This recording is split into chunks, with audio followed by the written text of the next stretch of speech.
बिस्मिल्लाहिर्रहमानिर्रहीम। क्लास 6 हमारा इस्लामियात का लेक्चर है। ये हमारा चैप्टर है ईमानियात और इबादात। तो ईमानियात ये अलग चैप्टर है और इबादात ये अलग चैप्टर है। इसमें से हम सबसे पहले पढ़ेंगे ईमानियात, और ईमानियात में से भी सबसे पहले हम अल्लाह ताला पर ईमान लाना पढ़ना है। तो यहाँ पर पहला क्वेश्चन पढ़ने के, पूरा चैप्टर पढ़ने के बाद जो है, तो रीडिंग के बाद इसके बाद जो ऑप्शन आता है वो आता है क्वेश्चन का आंसर।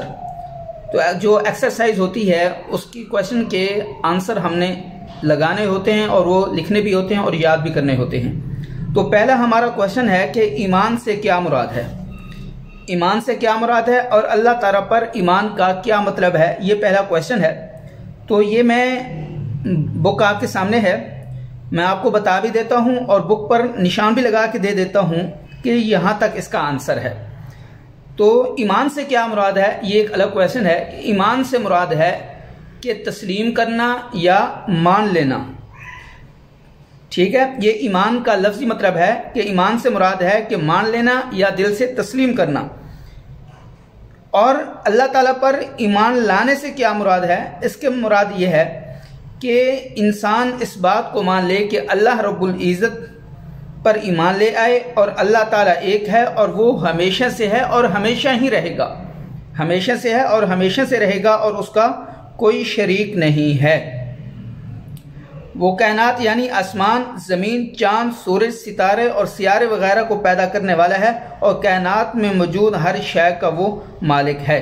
यहाँ तक इसका आंसर है। दोबारा मैं बता देता हूँ, ईमान से मुराद है कि मान लेना या दिल से तस्लीम करना, ये ईमान का इसका मतलब है। अब आगे इसका दूसरा क्वेश्चन बनता है कि अल्लाह ताला पर ईमान लाने से क्या मुराद है। इसका मतलब ये है कि हर मुसलमान का ईमान है कि अल्लाह ताला एक है, वो हमेशा से है और हमेशा ही रहेगा, उसका कोई शरीक नहीं। वो कायनात यानी आसमान, ज़मीन, चाँद, सूरज, सितारे और सियारे वगैरह को पैदा करने वाला है और कायनात में हर शय मौजूद का वो मालिक है। यहाँ पर यहाँ से लेकर यहाँ तक हमारा पहला क्वेश्चन का आंसर है। और दूसरा इसके बाद क्वेश्चन है वो है तौहीद के लुग़वी माना क्या है। एक है तौहीद और एक है अकीदा तौहीद, ये दो अलग क्वेश्चन है। तो यहाँ पर तौहीद के लुग़वी माना क्या है, हमने यहाँ पर ये पढ़ना है। तौहीद के लुग़वी माना जो है कि अल्लाह ताला का एक होना। ठीक है, अल्लाह ताला का एक होना या अल्लाह ताला को यकता मानना या अल्लाह ताला को एक मानना और एक जानना जो है, ये अकीदा, ये तौहीद का माना है। और उसके बाद जो है दूसरा क्वेश्चन का है कि अकीदा तौहीद से क्या मुराद है। तो अकीदा तौहीद से मुराद ये है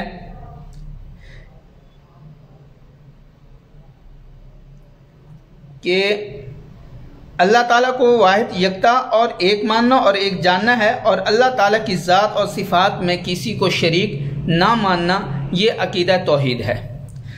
पहले मैंने बताया तौहीद अलग क्वेश्चन है और अकीदा तौहीद ये अलग क्वेश्चन है। तौहीद, अगर आपसे पूछा जाए तौहीद के माना बयान करें तो वो होगा कि अल्लाह ताला को एक मानना या अल्लाह ताला को वाहिद और यकता समझना, ये है तौहीद का माना। और अकीदा तौहीद का माना क्या है कि अल्लाह ताला को एक मानना और एक जानना है और अल्लाह ताला की ज़ात और सिफ़ात में किसी गैर को शरीक ना समझना, ये अकीदा तौहीद है। अच्छा, अगला क्वेश्चन है कि अकीदा तौहीद की वजह से इंसान में कौन सी सिफ़ात पैदा होती हैं। अकीदा तौहीद की वजह से इंसान के अंदर कौन सी सिफ़ात पैदा होती हैं।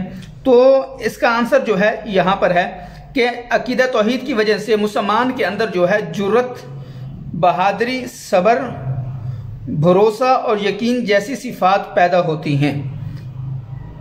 और अकीदा तौहीद के मानने वालों में इत्तेहाद, मसावात और उख़्वत जैसी खूबियाँ भी पैदा होती हैं। यहाँ तक आपका एक क्वेश्चन है और ये आपके इस एक्सरसाइज के 4 क्वेश्चन हैं, ये चारों मैंने आप लोगों को बता दिए हैं। और अब आगे इसके जो मारूज़ी सवालात हैं, जब ये आप पूरा चैप्टर पढ़ेंगे तो ये आप पूरे चैप्टर पढ़ने के बाद जो है मारूज़ी सवालात ख़ुद भी आप हल कर सकते हैं। तो ये जो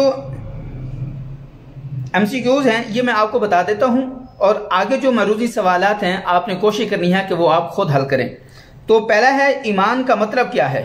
ईमान का मतलब क्या है? इसका मतलब है यकीन कर लेना, यकीन कर लेना। और दूसरा है हज़रत मुहम्मद सल्लल्लाहु अलैहि वसल्लम अल्लाह ताला के रसूल और नबी हैं। कौन से? आखिरी। हज़रत मोहम्मद सल्लल्लाहु अलैहि वसल्लम अल्लाह ताला के आखिरी रसूल और नबी हैं। अल्लाह ताला के अहकामात पर पुख्ता यकीन का नाम ईमान है। ज़िंदगी और मौत का इख्तियार अल्लाह ताला के पास है, ज़िंदगी और मौत का इख्तियार अल्लाह ताला के पास है। और आगे है तौहीद का मतलब है अल्लाह ताला को एक मानना और एक जानना है।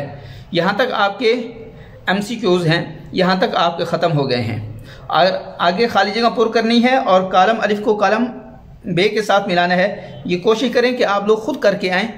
जब आप पूरा चैप्टर पढ़ेंगे तो आपको इसकी समझ आ जाएगी। ये आज का हमारा लेक्चर था। ये आपको उम्मीद है कि आपको सही तरह समझ आ गया होगा। और ये जो क्वेश्चन आंसर हैं ये आपने अपनी कॉपीज़ पर लिखने भी हैं और ये आपने याद भी हर हाल में करने हैं, ताकि जब आप स्कूल में आएँ तो आपको इन चैप्टर्स को दोबारा याद करने में कोई मुश्किल ना हो। ठीक है बेटा, अल्लाह हाफिज़, अस्सलाम वालेकुम।